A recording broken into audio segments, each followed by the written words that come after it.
Sometimes when Friday comes, I think TGIF. I don't know if you remember what that acronym is, but for me, growing up, it was a big deal. Thank goodness it's Friday. And we would sit around the TV and kind of watch these shows. It makes me yearn for some of those moments of being under kind of my parents' care and being kind of in that safe cocoon. At the same time, as a parent now, there's things that my parents did in parenting me that I look back and don't really want to replicate. I don't want my kids to kind of have that experience. And sometimes that can kind of put me in a dark place.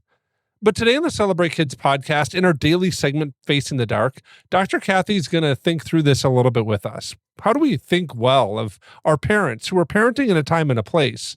And at the same time, we parent our kids for the time and the place that they're in. These are some important concepts and topics, something that's come up a little bit recently inside of different social media trends. And Dr. Kathy's going to address it now. Don't be afraid of the dark. Be careful with stars. Not every light is gonna guide you, baby. Not every light is gonna guide you.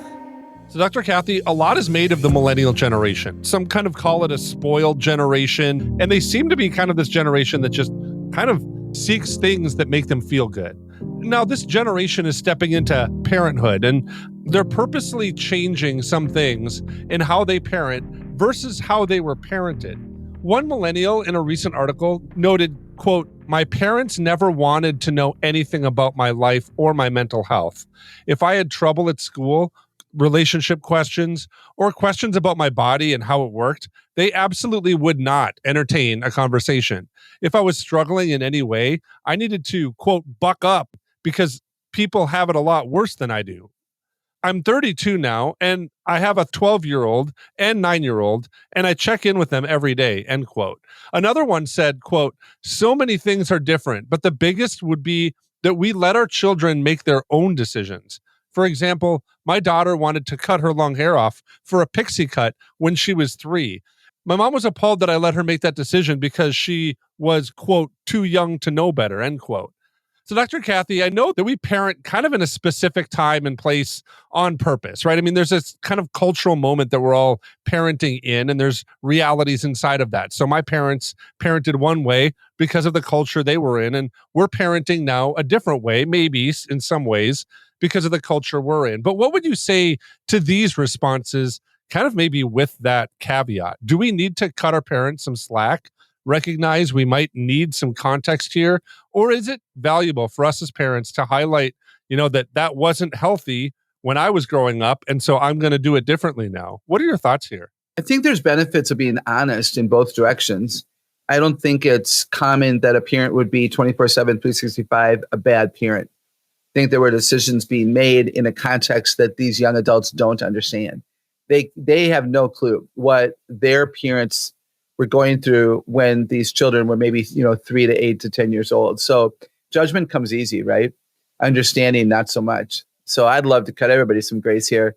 The time in which we are raising children does change policies. That's just a given. For instance, when I was a kid, the rule was if you were playing outside at night, the rule was when the street lights come on, go home. We were allowed to roam and we were allowed to play with each other. We had a 6-block radius that we were allowed to go to. There was never a concern or a threat. Maybe that we would fall off a bike and hurt ourselves, but that would be the worst thing possible. And to now, obviously, we don't do that. And there are reasons for that. So context and the years make a difference. But I don't think that these millennial parents are doing themselves any favor thinking their parents were bad at being parents all the time. Yeah, Dr. Kathy, I wonder that a little bit too, because when I was growing up, my parents had, TV time, right? We would sit down in front of the TV and watch shows. Actually, we watched Thank Goodness It's Friday, TGIF, and watched all the shows. It was like an hour or 2 hours long or something. We would have pizza. It was like a family event, right? We've kind of carried that on a little bit, but I noticed also that screens now we know affect kids differently. So where we might have had kind of muscles built that screens are okay, or screens are something that we can kind of engage or interact with. Now we look at our kids maybe with that same idea that it's helpful for our kids to be able to, have their friends on social media or text their friends. How do you think we need to maybe approach those things that we now find out later on might not be the best kind of rhythm for family time? Or is movie night with family good or helpful? What do you think about that kind of context? Do we need to pull back and kind of undo all our parenting practices now that we know that some of these things happen? Or is it okay to kind of think, well, my parents, we watched movies or TV shows together and we're going to continue that tradition? What are your thoughts there? Yeah, I love tradition. Tradition is really important for building security and memories. I think as long as the parents and kids are choosing the right movies to watch, there needs to be maybe there's a select group of a list of movies that you and the kids look at, and you've got 8 kids, so you want them all to be happy. I can't imagine finding a movie that both you and your wife and all 8 kids want. So maybe you have a different way of doing that. But yeah, I think it's important. We watched this. So the key is that when you were a kid, you watched with your siblings, mom and dad, the TGIF. I have memories of watching movies and shows and documentaries and things with my brother and my parents and even our grandparents coming over. So again, family memories, so family time. The difference today is way too many kids in their bedrooms watching on a device and no one knows what they're watching. And even if they're watching something good, they're missing out on the interaction. They're missing out on the conversation. They're missing out on the critical and creative thinking that could be going on if a mom or a dad were there to ask questions and say, hey, it reminded me of the time that we went to the park when the family went to the park. Do you remember, Jeremiah, when you jumped off the pier? So I think we're missing out. Yeah, Dr. Kathy, I think that's a really kind of interesting way to look at where we're at with things, knowing kind of the historical context. I kind of wrestle with this too, because there's some things that I look at and kind of say years back, man, that was a bad idea. The haircut example is one of those things where we kind of let our kids maybe pick their haircut. But now we're also wrestling through that trend of now our kids are kind of then encouraged, maybe in some different contexts, to pick their gender or pick their friends or pick their social media apps. What are some harmful trends that are happening today that we need to be mindful of? And how do we recognize that they're also harmful, apart from reading some study or something like that? Well, we listen to podcasts like Facing the Dark, and, we have a chance then to help people recognize, is their thinking gone south? I had the same exact thought you had, my friend, that this mom who thought there was nothing wrong with letting the 3-year-old cut her hair, and maybe there wasn't anything wrong in the moment, except that too much freedom without boundaries can come back and hurt that kid badly later. She might like her hair. What if she hates it immediately? There's a consequence. You learn to think before you act. So there's lessons that could be learned there.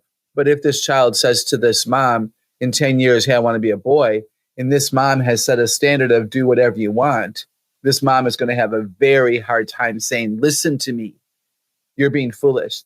So we have to be, this is no joke. We have to be very, very careful of what we allow our children to have freedom for and freedom from, the kind of guidance that we provide. So important. Yeah, I think that is really important, especially as we look at this kind of habit of critique, right? I think that there's naturally a habit of critique. We do it every day inside of, whatever social media apps we're in, or whatever, church service we go to, or whatever friend group we're in. There's just kind of this kind of rhythm, I feel like sometimes, where we kind of get into this critiquing mode where we're also could be, and it also could be in the best light, challenging our kids to think critically about what we're experiencing. What did you think of the way that person was dressed? What were some of the thoughts that you had on that conversation that happens? But this rhythm of constant critique makes me a little bit nervous as a parent too. Then maybe our kids also then just look at the antagonistic perspective. What would you say to parents today, knowing that many are kind of in this place where we're looking at how our parents parented us, and we want to critique whether that was good or bad? Is critique always healthy? And how do we know if it is healthy for us and our family and our kids? Those are fascinating questions. I think critique is normal. I don't think it's always healthy.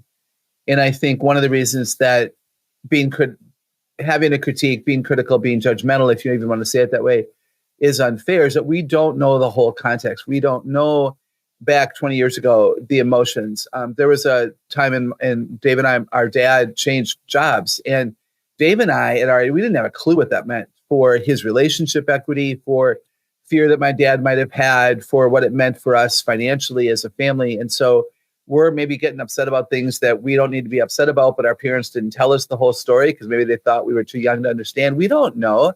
So we look back. I tell parents all the time, Wayne, that they look back And they judge themselves harshly for what happened even 5 years ago. But I say, you did not know what you know now 5 years ago. You parented with the best information you had in the moment. Now with today's truth and today's examples and what you're seeing in your child's behavior, now you're looking back and you're so down on yourself, and that's not right and that's not fair. Same thing that kids do. They look back and they don't get it. I don't know if I'm making sense, but a critique is normal. I think we should have a conversation. I don't think we should be critiquing alone. And I'm going to tell you, Wayne, if I had children today who were critiquing me and telling me what they're seeing, that's disrespectful. So I think we call sin as well. Do you have a right to an opinion? Yes. Do I have to follow it? No. I'm the authority. Why? Because God created the family unit and I am your mom. We have to be careful of I said so, therefore go sit down. But I think we have a right as parents to say, I know you're observing, but you don't need to judge. I'm doing the best I know how to do in this moment. As Dr. Kathy was talking, it reminded me of a passage out of Deuteronomy chapter 5, and I'm going to begin reading at verse 16. Honor your father and mother, as the Lord your God commanded you, that your days may be long, and that it may go well with you in the land that the Lord your God is giving you. This is one of my favorite places where the Ten Commandments are told. I love the whole book of Deuteronomy. There's something about God giving the law to Israel again, and the way that he kind of establishes and calls Israel to really be a people now that build a culture. I think as we look at honoring our mom and dads and setting that example for our own kids, the way that we talk about the rules and the habits and the procedures that our parents had for us growing up, and the way then that we set that for our kids, I think there's some honoring that can go well, and it can actually set up our kids to enter into the land or the culture that they're building in a way that really does bless them, but also blesses the inhabitants of the culture that they're building, their kids and their grandkids and their great-grandkids. I think doing this next stage of life well and honoring our moms and dads well, it does more than prolong our life. It actually prolongs our legacy. And I think doing that and giving our kids a vision for that is a bright light that cuts through dark times and dark feelings. So I want to thank you for listening to the Celebrate Kids podcast. In this, our daily segment, Facing the Dark. I'm glad you joined us this week, and I'm looking forward to seeing you here again on Monday.